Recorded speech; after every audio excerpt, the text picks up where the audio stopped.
Nous avons vu dans les cours précédents que la rétine contient des photorécepteurs. Ce sont les cônes et les bâtonnets qui sont capables de transformer une information lumineuse en un message nerveux qui sera dirigé vers le cerveau par les nerfs optiques. Mais où arrivent tous ces messages nerveux? Voici une image du cerveau d'un patient qui a perdu la vue suite à une hémorragie cérébrale. L'œil du patient ne présente aucune anomalie. Par contre, l'IRM révèle ici une zone sombre à l'arrière du cerveau provoquée par cette hémorragie. Cette zone n'est plus fonctionnelle, c'est ce qui explique que le patient soit devenu aveugle.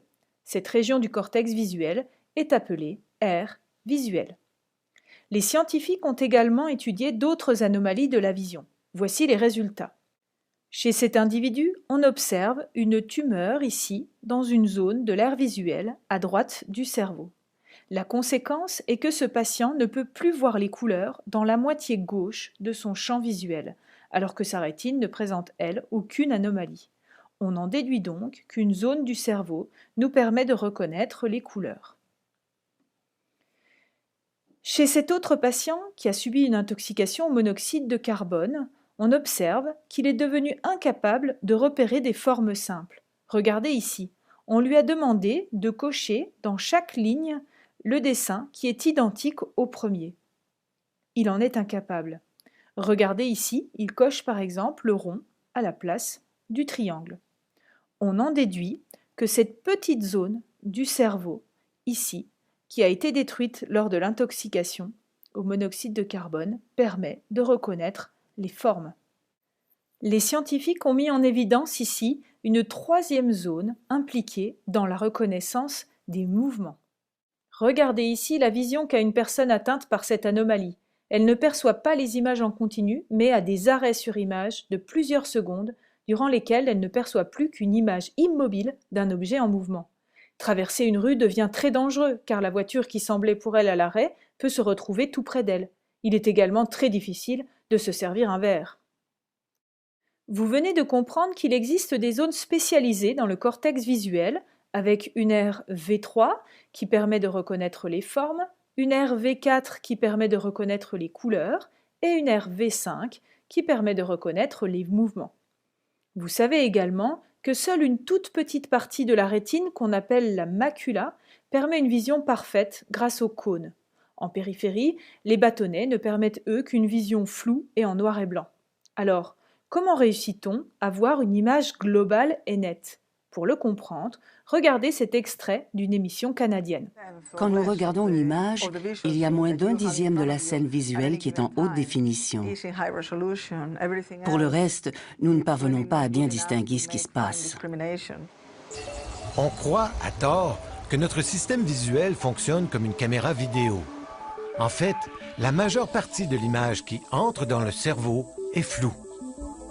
Lorsqu'on regarde, l'œil fait continuellement des bonds, des saccades sur l'image. À chaque déplacement de l'œil, nous sommes techniquement aveugles. Ce n'est qu'une fois que l'œil se fixe qu'on commence à percevoir, mais on ne voit que des fragments de l'image, les visages, les formes et le mouvement. C'est le cerveau qui, grâce à sa mémoire visuelle, complète le casse-tête et permet de voir toute l'image en haute définition.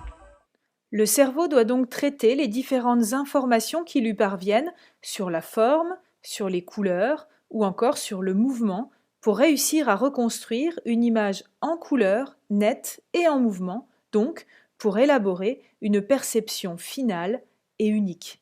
Mais pourquoi dit-on que cette perception finale est unique? Regardez cette image. Que voyez-vous? Qu'est-ce que tu vois là, Achille? Des chevaliers Jedi Et ils sont où les chevaliers Jedi? dans une maison.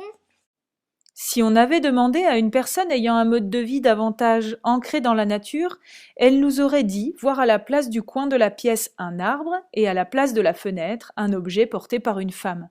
Donc, les différentes aires du cortex visuel échangent en permanence des informations entre elles et avec d'autres aires cérébrales, comme ici la mémoire.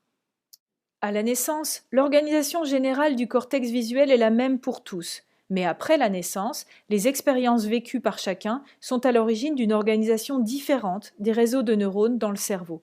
Le traitement des informations visuelles n'est donc pas strictement le même pour chacun d'entre nous. On peut dire qu'aucun cerveau ne voit exactement le monde comme un autre.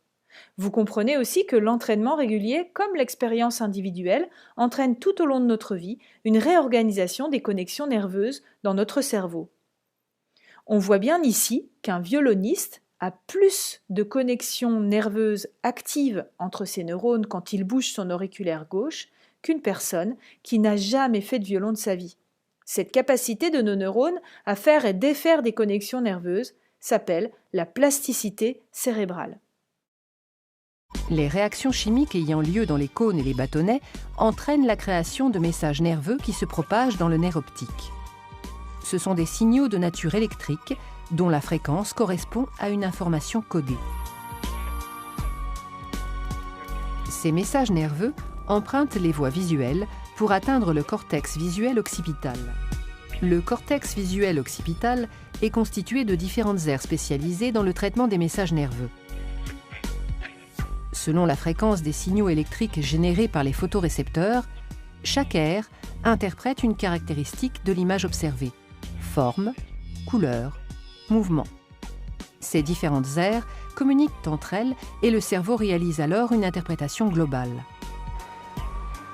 Ce que nous appelons vision est donc une interprétation cérébrale de signaux électriques. Ainsi, une même image peut être interprétée de manière différente chez des individus différents qui n'ont pas vécu les mêmes expériences ou chez la même personne à des moments différents de sa vie. Lors du prochain cours, vous verrez notamment comment le message nerveux circule de la rétine jusqu'au cortex occipital.